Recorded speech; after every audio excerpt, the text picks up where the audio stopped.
I'm Dr. Donald Johns, Associate Dean of the School of Theology and Church Ministries at Evangel University in Springfield, Missouri. You're watching a presentation on the problem of evil in the Evangel University Philosophy Guest Lecture Series. The lecture was given by Dr. Justin McBrayer from Fort Lewis College in Colorado during a colloquium made possible in part by a grant from the Kern Family Foundation. Thank you for joining us. We hope you enjoy the presentation.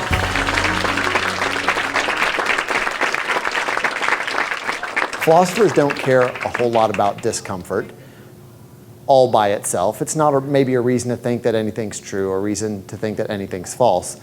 But you might be able to use your discomfort to create an argument. You might be able to use that discomfort about evil to put together some kind of reason for thinking that there's no God. And it's almost surely the case that some of the people that you know that fail to believe in God, or some of the people that you know who are atheists because of something like this, some kind of discomfort that they have with the existence of really bad things in the world. How many know people who have lost their faith because of bad things that have happened, or people who are atheists for that reason? I think it's maybe one of the most common reasons that people offer for being an atheist. They look around at the world and they think, how could a perfectly good, perfectly powerful being create something like this? Now, a philosopher might try to take that discomfort and make it a little bit more precise. So here's one way of taking that discomfort and putting it in the form of an argument that shows that God doesn't exist. So it might go like this. The first assumption is an assumption that connects the existence of God to the kind of world that you would expect, a world that would be devoid of many of the evils that we actually see. So you might think something like this is true.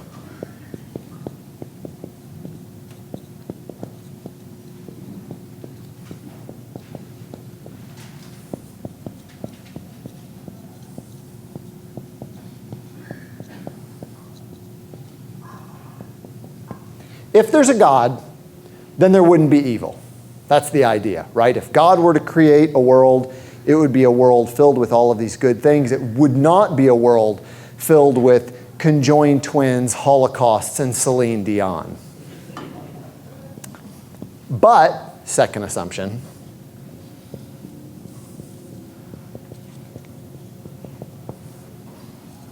there is evil. If you look around the world, there are numerous examples of things that could be better, but aren't. The world is filled with a variety of different kinds of evils. Now, it follows from 1 and 2 that God doesn't exist.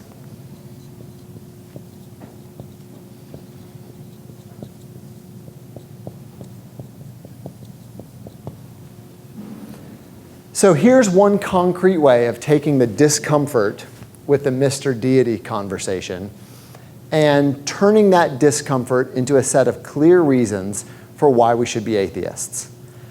If there were a God, he would create a world of a certain type. The actual world is not of that type, and so there really is no God behind the curtain running things. Let me say a couple things about this argument, and then I want to ask what you think about it. First, this kind of an argument assumes that God is the kind of being that's perfectly good and perfectly powerful. So this kind of argument does not show that there's no supernatural realm whatsoever. It doesn't show, for example, that Zeus of the Greeks doesn't exist. Actually, if you know anything about what Zeus is like, this kind of world isn't surprising. I mean, this is the guy who dressed up as animals to rape women, right? So if Zeus were in charge, you might expect that the world would include lots of crummy things. But this isn't talking about Zeus. This is talking about the God of Christian theology, a perfect being perfect in power and perfect in love and perfectly beneficent. And by evil, I don't just mean nasty things that people do. So you might think of a case of a kidnapping as an example of an evil. But there could also be things that are evil that were not driven by any particular person. The tsunami that destroyed much of the coast of Japan a few years back, that's an example of a natural evil, an evil that wasn't caused by some person, but it's still a kind of serious defect. So by evil, I mean to include both of those kind of things, the things that people do, but also the bad things that happen that was not, at least obviously, caused by a particular person. So here's what I want to know from you. Is this argument any good? Philosophers will tell you that there's only two ways to criticize an argument. You can criticize an argument by showing that the conclusion doesn't follow from the assumptions that were made. That would be an argument that's invalid. Or you can say, look, the conclusion follows, but at least one of your assumptions was mistaken. I want you to take 2 minutes, and if you have a piece of paper or if you have a phone that you can write on, or a notepad, I want you to sketch out really quickly what you think is wrong with this argument, and then I want you to tell me. So remember, you only have two options. Say that the conclusion doesn't follow, so the reasoning is bad, or say that at least one of the assumptions, or maybe both, are mistaken. Think about where you think the argument goes wrong, and then you can tell me where. Okay, good. So I've looked over your shoulder, and several of you have some good ideas. Tell me your name first. Hope. Hope. Hope notes rightly that this argument is a modus tollens. What the heck does that mean, Hope? Basically means that you're saying if this, then this, and then you're denying is it the consequent? Very nice. So then, yeah. Good job. So what Hope says is, this is an argument form that's valid. It's called by logicians modus tollendo tollens, which just means it's of this pattern. If A is the case, then B is the case. B's not the case, so A can't be the case either. In other words, this argument is valid. If both of those assumptions are correct, the conclusion has to be true just as a matter of logic. So if any of you thought that you could get away by criticizing this argument without touching one of the assumptions, you were wrong about that. This argument's valid. So if you think that the conclusion is false, you're going to have to say something about what's wrong with at least one of the assumptions. Does anybody have any ideas? Whoa, not everybody at once. Slow down. Ideas on where this argument might go wrong?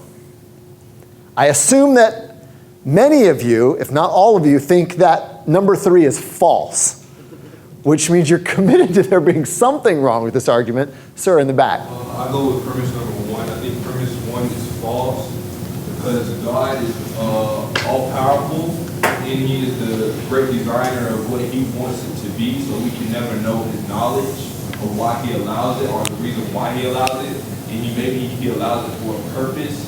We can't just say, then there wouldn't be evil, because He has all knowledge. If I would say, if I'm 6'8" and play football, and I don't play football, why don't you play football? That's my knowledge. I don't want to, you know what I'm saying? Mm-hmm. That's what I want. I'm going to go with you do play football, right? Okay, so the objection, there were actually a number of different objections there. One objection had to do with God's knowledge. One objection was sort of this, God's ways are not our ways, right? How can we question what's going on? But then there was also a second part to your comment, this idea that maybe God's got a plan or something like that. But at any rate, you think premise 1 is mistaken. So you want to say that that's false. How many agree that that's the problem with this argument? So a number of you, maybe most of you. Does anyone want to pick on number 2? Does anyone want to say, you know what? I've thought about it, and maybe there's no such thing as evil.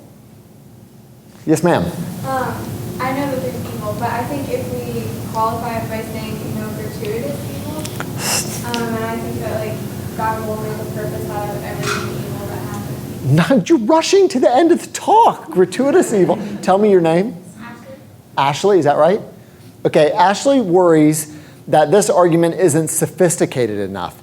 It hasn't taken into account what philosophers of religion call gratuitous evil. I think you're right about that. Hold that thought.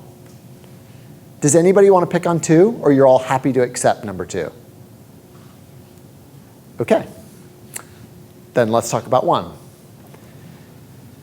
Ashley has a particular criticism of this particular assumption, and then a number of you share that criticism.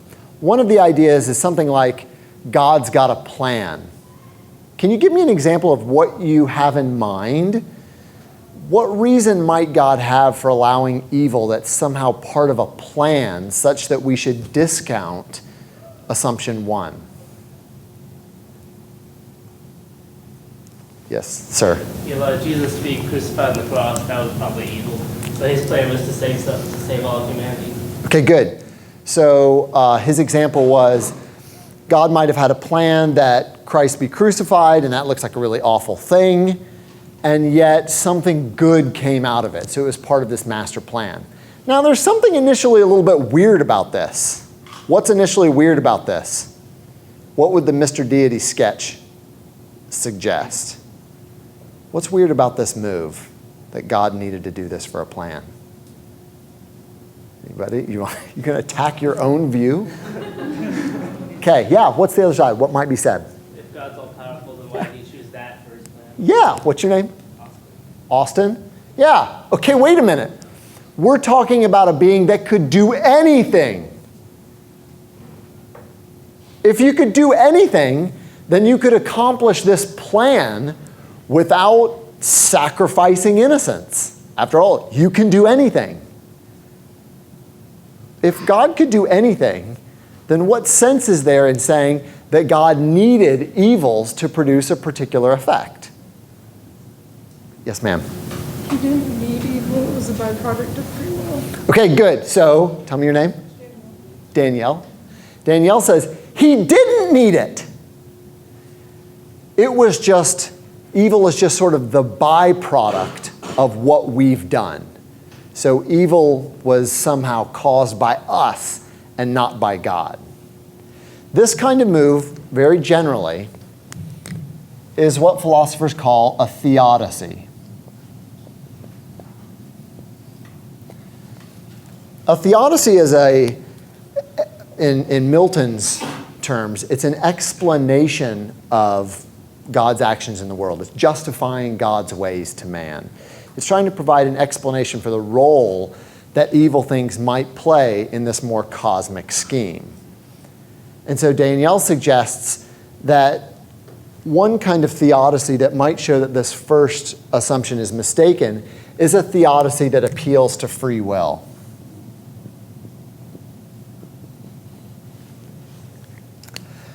So Danielle, let me press you a little bit further on this, along the lines that Austin suggested. Why couldn't God have given us free will and yet still ensured that there was no evil in the world? That wouldn't be free will. She says that wouldn't be free will. Why not? We wouldn't have a choice if the only thing we could choose is good things. Really? So if the only choice I have is between chocolate and vanilla when I go buy ice cream, it's not true that I have a choice? We have a choice.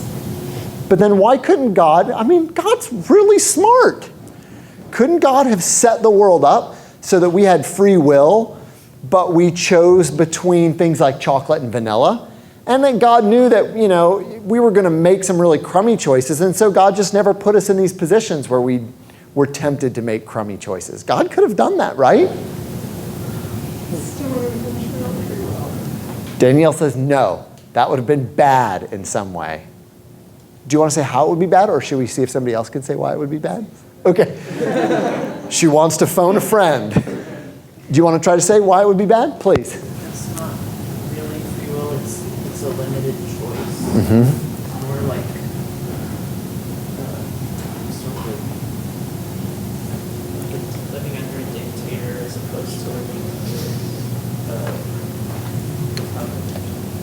Right, so the idea is, he suggests that that wouldn't be real free will or free will worth having because your choices are so constrained or so limited that it doesn't really matter at the end of the day whether you choose chocolate or vanilla. That's something that's trivial. For your free will to matter, there's got to be something on the line. There's got to be something at stake so that if you chose poorly, somehow it mattered, it reflected on you. Do you think that's right? A lot of people are nodding their heads. Let me ask you this. Do you think that this free will theodicy does a good job of explaining the evils that we see in the world? Yes, ma'am. Tell me your name. Jenny, Hi, Jenny. what would it say about the natural world? High five, Jenny. I was just thinking that same thing. How does free will account for Ebola? How does it count for Black Death? cancer, cerebral palsy, Celine Dion. Okay, maybe it does do Celine Dion. All right, I'll give you that. Think of natural evils, ways in which the natural world causes untold harm and suffering to beings that can suffer, humans, non-human animals, and so forth. It looks like the world is defective in massive, massive ways that aren't obviously attributable to things like free will.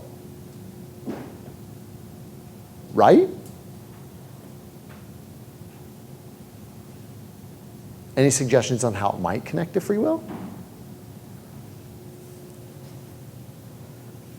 Any suggestions for different theodicies? Philosophers and theologians have offered a number of different ways in which evils might play some kind of role in the grander scheme. Can you think of other ways that evil might play a role other than allowing room for free will? What are some other things that evil might do?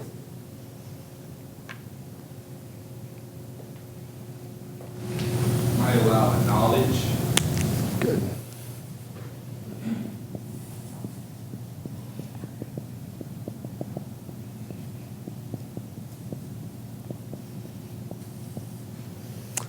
His suggestion was it might allow for a kind of knowledge. And this is a common theodicy on behalf of people who sort of first run into the problem of evil. The idea is this. Look, if everything in the world were red, you wouldn't be able to tell the difference between red things and non-red things. Everything would be red.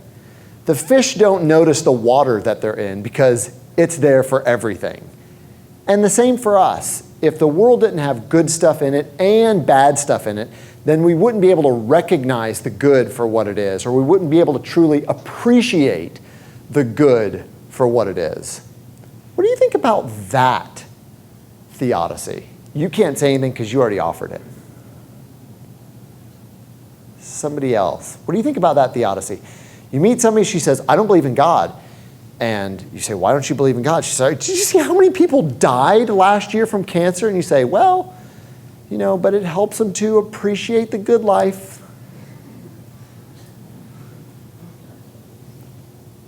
Right? No. You don't like this? What would you say about a father? I'm a father. And my son actually has a broken arm right now because my other son played with him in a particular way. So what if, however, my son was here and I was like, hey, this is my son. He's got a broken arm. You're like, how'd you break your arm? He's like, my dad broke it. You're like, your dad broke your arm? What happened? Was it an accident? No, he did it on purpose.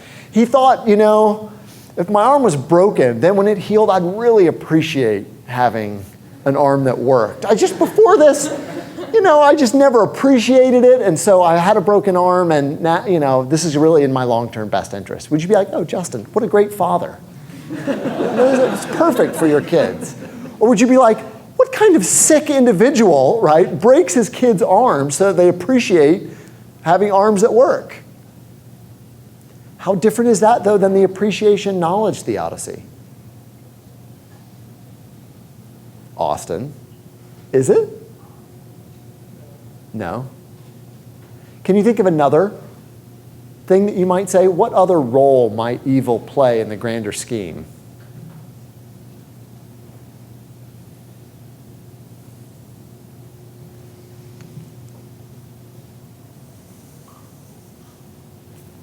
I think you mentioned this in one of our classes, but it kind of goes in the lines of what you asked with, stuff like the development of virtue.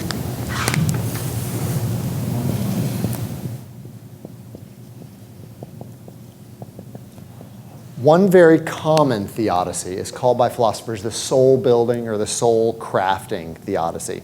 And the idea is exactly what you point out. We need opportunities to grow and shape our own character and shape our own persons.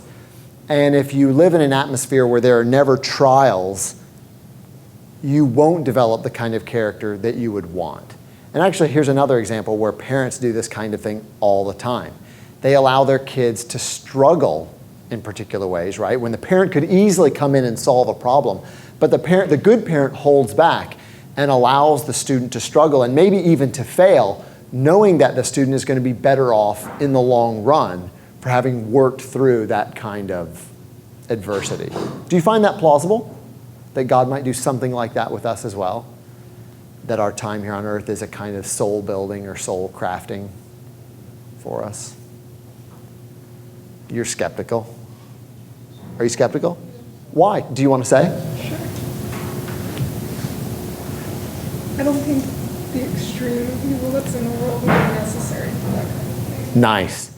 Her point is, okay, look, the good parent might allow the kid to ride her scooter without knee pads, knowing that, there's a risk of some bad stuff happening, but it'll build character in the long run, whatever. But no parent is going to let her 6-year-old child play with a loaded handgun and be like, well, you gotta learn sometime, right? It's just, she'll figure it out or not. The worry is there's too much evil in the world for this just to account for the kind of soul building. Maybe God would give us some trials and that sort of thing, but not the vast quantity that we see in the actual world. That sort of goes beyond the evidence. Yeah, I think I agree with the soul building, because with that, it's just like an employee moving up in the ranks. He appreciates his boss. He eventually promotes to a boss position, and he knows that he had to do grunt work to get up to that position. So it's the grunt work that we have to get to. If we live a good life and all good on earth and we go to heaven and it's all good in heaven, then it's no appreciation for it. So you're going back to this move. His idea was you won't really appreciate heaven unless you've been here on earth first. So it's really sort of an appeal back to this explanation. Isn't it, right? The idea is you'd appreciate heaven after you've gone through this. I'm just going to throw one more up there. Maybe this is not going to be popular.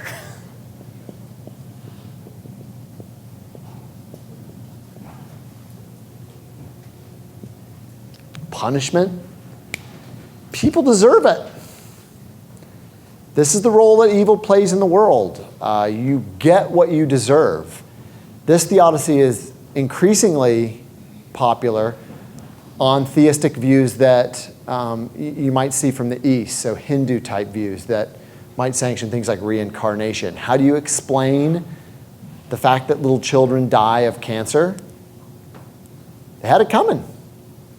Not in this life, but maybe in another life. So the evil that's here isn't undeserved. It's serving its purpose. It's punishment for things that were done. No one wants to say that, do you? Okay. All of these are reasons to think that this first premise is mistaken. And believe it or not, here's something that virtually all philosophers agree on. Premise 1 really is false. Even philosophers who are non-theist grant that there are so many goods that are out there that are plausibly tied to evil, things like free will. It's very hard to see how you'd have significant free will without the possibility of evil. They countenance things like appreciation or soul building or whatever. Surely there really are some goods that are connected to evils, such that if you didn't have those evils, those goods would be impossible, goods that are kind of tied to evils. But then here's the worry that you raised, the worry about gratuitous evils. Would you like to explain what you mean by that? Well, the idea of gratuitous evil is that there's some evil that's necessary to allow the things that Ray just talked about. So, God does exist if there is evil, but it's necessary. That's right. So a gratuitous evil is an evil that's not necessary to either stave off some worse evil or secure some good that's so great that it compensates for that being in existence. So what we can do is we can clean this argument up. We can make it a little bit more precise. And here's one way of doing that. Instead of just talking about evil full stop, we'll talk about gratuitous evil or pointless evil.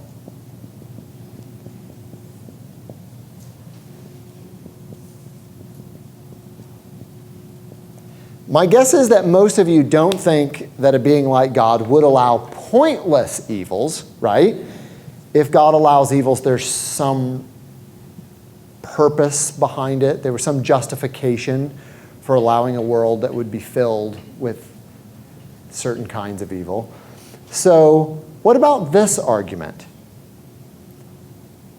You weren't happy with premise 1 before, the assumption that God would automatically eliminate all evils, because a number of you said, no, God would certainly allow evils if those evils were required to get some greater good. Okay, point taken. But now we've amended the argument. Now it's just the existence of pointless evils that's in question. Would God allow those? Kind of feel like a talk show host. Would God allow those evils?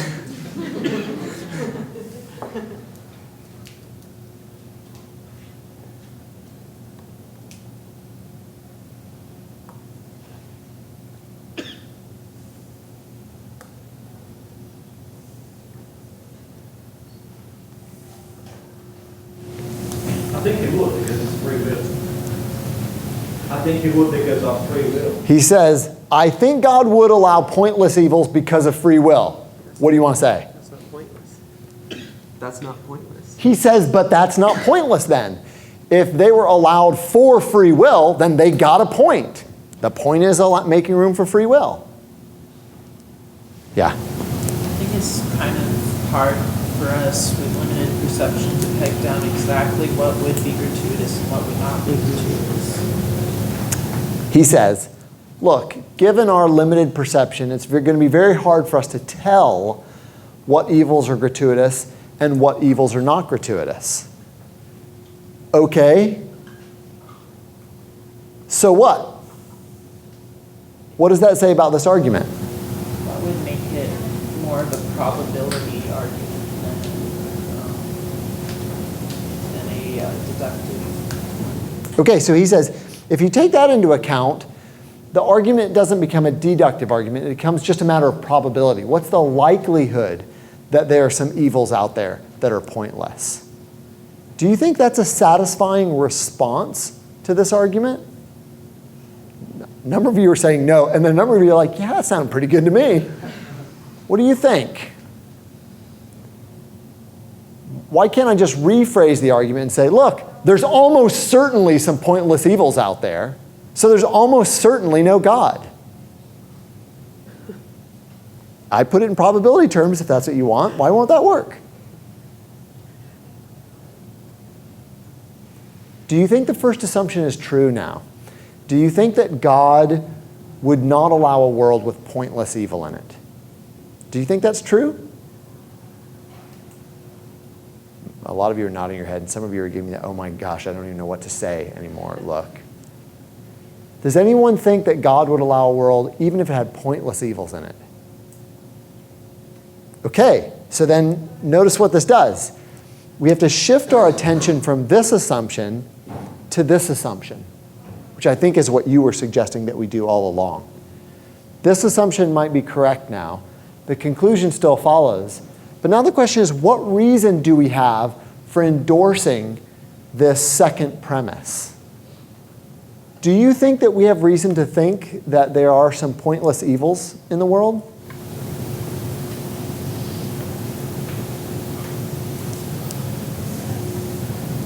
What would you say pointless evil is? What would be an example of pointless evil? Well, if I gave you an example, then it would serve a point, right? So I can't do that. But it sure seems like there are a lot of evils that didn't secure some compensating good. Suppose that exactly 6 million Jews were murdered in the Holocaust. Do you mean to tell me that the 6 millionth was necessary for some good? Had Hitler stopped at 5,999,999, that there would be some great good that the world would miss out on? We needed exactly 6 million? Doesn't that strike you as bizarre? I think if we said, if it was 6 million and one, we would say, why couldn't it be just 6 million? Exactly. Exactly. So I mean, like, I guess it's for a reason. Maybe they see that 6 million and their heart just changed instead of them 5. So you do think there was a reason behind the 6 millionth. Yeah. And had the Germans stopped short, somehow the world would be a worse place. Can't believe I said that and I'm being filmed. Yeah.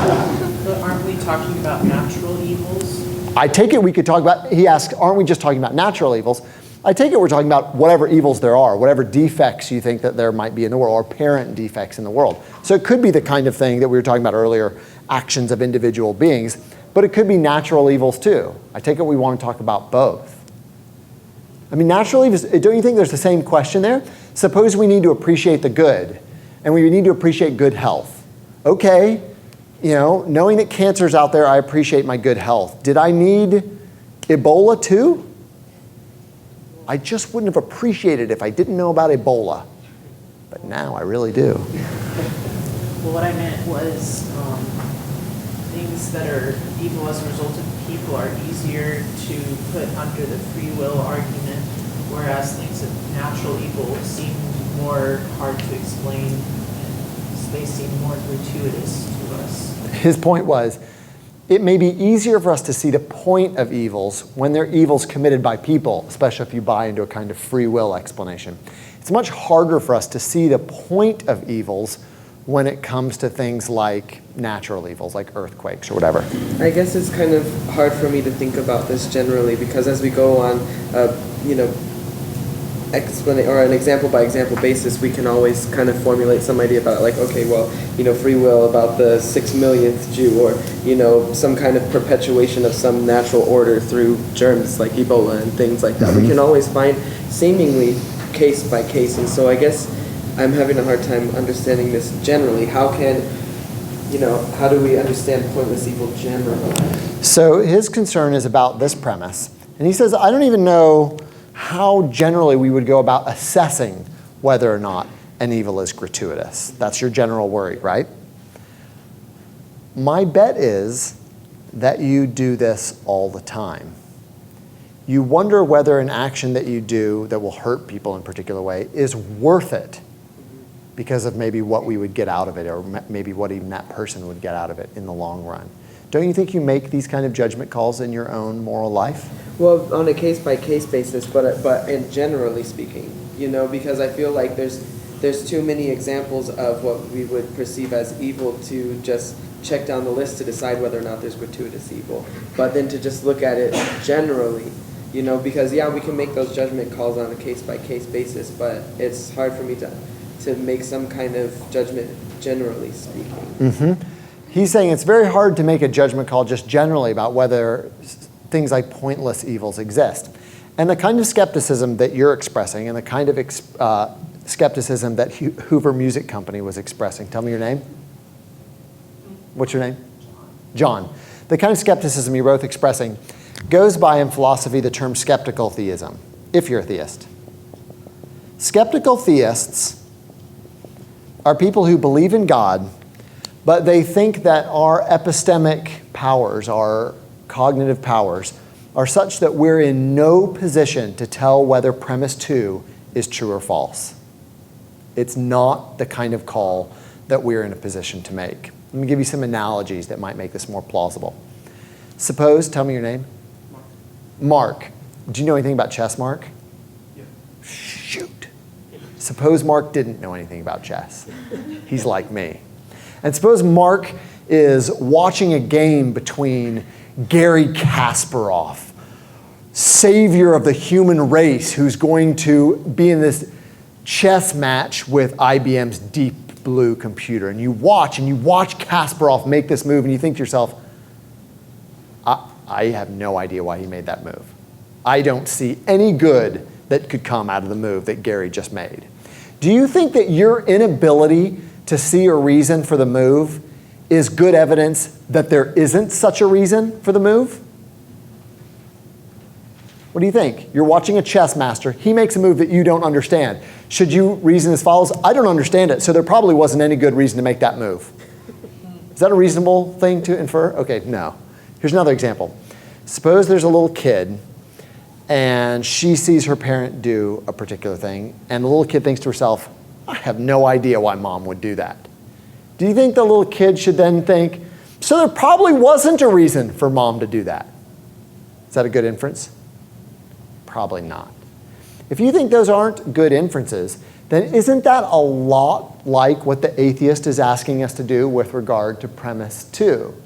There are a great many evils in the world such that when we look at them and think about them, they appear pointless to us. They appear pointless to me. I don't know what they look like to you, but to me, there are a lot of bad things that appear pointless. I can't fathom the good that would be produced from certain kind of evils in the world.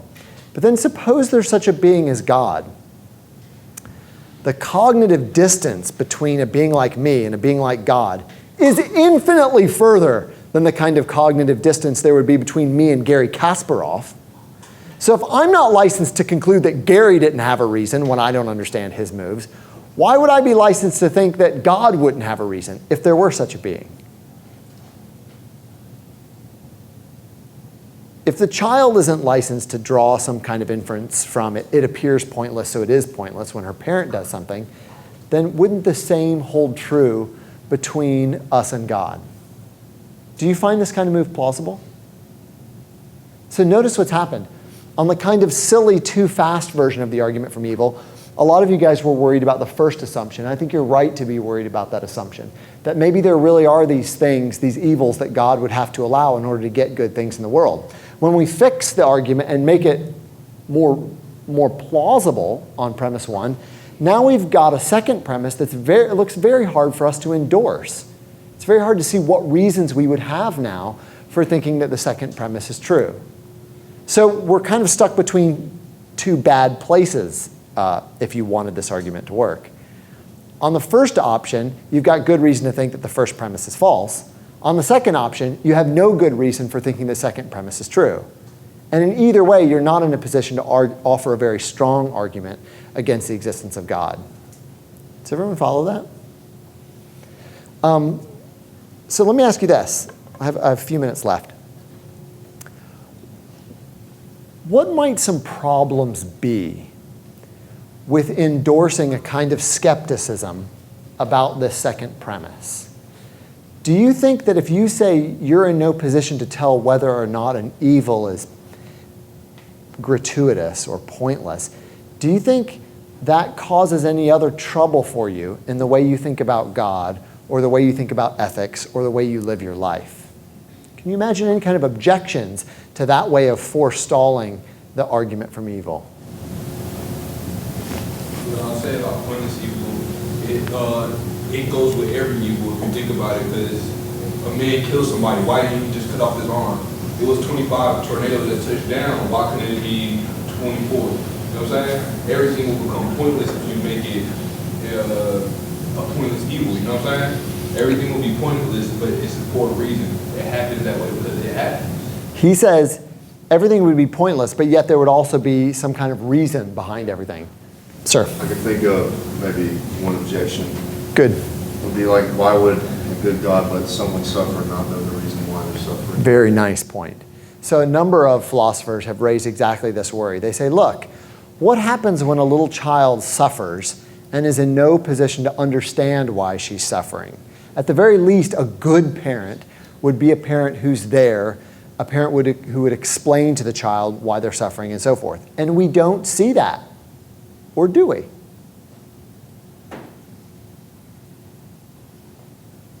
So the idea here is, if there were this kind of evil in the world, at the very least you would expect God's being down here to explain the situation to us. But it's not readily apparent that God's done that. So doesn't this raise a kind of a new objection to this skepticism? That's a nice point. John, and then go ahead. Well, I think some of the evil has been explained, and there's kind of a lot of them have been explained, that enough have been at least to see that, well, maybe there is an explanation, and as the song says, we'll understand it all by and by. Like eventually we would understand, but I don't necessarily see why we would need to understand it right now. Good. So his response is, in principle, you're right. A perfectly good being will eventually make sure everyone understands. But there's no reason to think that understanding would have to happen at all moments of that being's conscious existence. So his idea really sort of goes back to this soul-building idea. Maybe there are some good things about struggling on your own, even if eventually it will be made known to you what was going on. Anybody else on this? Do you still want to say? Go ahead. I think that the explanation is available to us if we seek it out. It's going to sound like a cop-out, but like I think the Bible does explain a lot of it because if you trace it to the Garden of Eden, like when they made the choice to eat the fruit, like that was a choice to allow evil, and then the curse like fell on the earth. And I think that explains for like disease and like the reason that there are natural disasters because sin is ruling the earth right now. So she offers a kind of biblical explanation for the existence of evil in the world and says that this kind of explanation is available to us if we're paying attention. I mean, maybe this is a poor argument, but at least in my mind, it makes sense that if there's some kind of, at least some sort of level of impartiality, if a certain evil can occur to one person, I'm automatically eligible to possibly have that evil occur to me, whether or not I understand it, whether or not anyone else can understand it. But because there is impartiality, if it does occur, it can possibly occur to me. Right, I see. So his point is one about sort of cross-personal evil, that there is some kind of explanation available, and it's available in this kind of social atmosphere in which we find ourselves. Good. I do think there are a number of different worries about your skepticism here. If you're skeptical about whether there are genuinely pointless evils, what does that say about how you live the rest of your life? I mean, just imagine you're hiking, you see little Johnny drowning in the pond, and you think, little Johnny, we've got to save him. And then, tell me your name. Linda. Linda, who's a skeptical theist. Linda says, Justin, wait. Maybe little Johnny's drowning for a reason. After all, who's to say, right, that it's not part of some grand... I myself am very sympathetic to the skeptical theist response to the argument from evil, but I think there are some things that we need to think through about how that skepticism might affect other areas of our lives. I only have 5 minutes. Let me try to say something very briefly about dealing with the problem of evil, maybe in real life. It's what Ravi Zacharias calls the pastoral problem of evil, as opposed to, the philosophical problem of evil. If you've read the book of Job, you know that Job's friends are awesome until they start talking, right? They show up in the midst of his calamity, and they're there for Job, and they sit with him quietly and mourn with him. And that's probably the best thing that a friend could do for someone else who is suffering. And as soon as they open their mouth to start doing this stuff, it's all downhill, right? Job, you had this coming, and your family did, and so forth, right? There's a professional philosopher who will go unnamed, but he's a very famous philosopher, and he wrote a book on the problem of evil. And at one point in the problem of evil book, he says, once I met this lady, and she says she's an atheist, and I asked her why, and she said, my son died of leukemia. And he said, my response to her was, or maybe he said I wanted to say this, I don't remember. His response was, but didn't you know before your son died that other kids died of leukemia? Okay, logically, I see his point. But that's a terrible thing to say to someone who's suffering from evil, right? That this stuff happened before and it didn't bother you. It's only now when it happens to your kid, right? But you knew this stuff was around before. So what kind of pastoral advice could I offer for dealing with the problem of evil? And it seems to me, actually, that Job's friends had it right before they started talking. It seems to me that the best thing that you can do with someone who's encountered evil or struggling with evil is to go and to be with them and to be quiet and to mourn. I think going to someone and offering certain kinds of explanations for evil, doing the kind of thing that we were doing in this session today, that's the exact opposite of what many people need. And I just want to leave you with one thought, something that's curious and interesting to me, even though I'm not sure that it's totally right. One philosopher who works on the problem of evil says this. He thinks that there genuinely could be pointless evils even if God exists.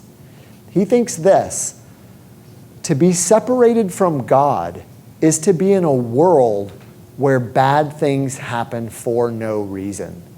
That part of what it means to be separated from God is to live in a world where there's genuine chaos, where there are things that happen for no reason and for no explanation.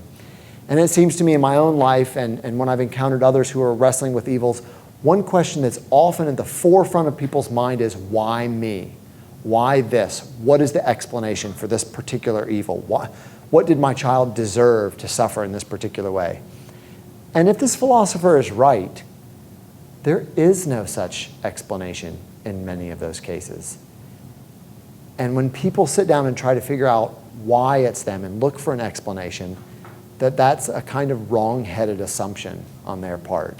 And I think if we approach the suffering of people with that in mind, that maybe it's a live possibility that there really is no explanation for why them or their child or what this was supposed to do, that it seems to me that that would be a comfort to some people who are looking for that kind of explanation. Thank you for your attention.